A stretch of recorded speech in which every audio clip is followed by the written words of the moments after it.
So I saw this post on Facebook when someone said it took them 4.5 hours to finish this piece, and it seems wrong. So first I decided to compare the time it takes to print a PNG versus an SVG image. I found an image with an SVG and PNG format.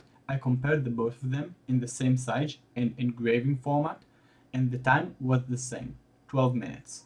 Quite a reasonable time. I actually at the end printed the both of them. It took me 24 minutes and it was quite the same, so no different here.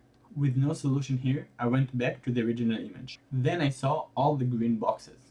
The green boxes means that every little letter is a different object. So I went to do a little test of my own. Each and every letter in this image is a separate object that will be printed separately.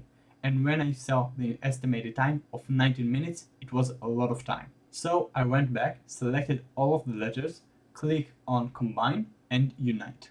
Then, when I processed the image, the estimated time went down to 11 minutes.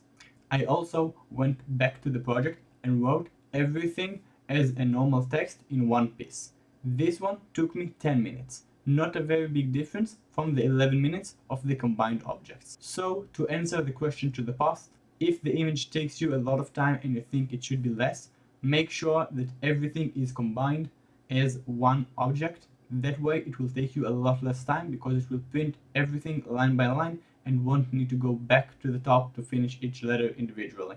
I hope this helps you, and if you have any other questions, leave them in the comments and make sure to subscribe so you'll see when the next questions come up.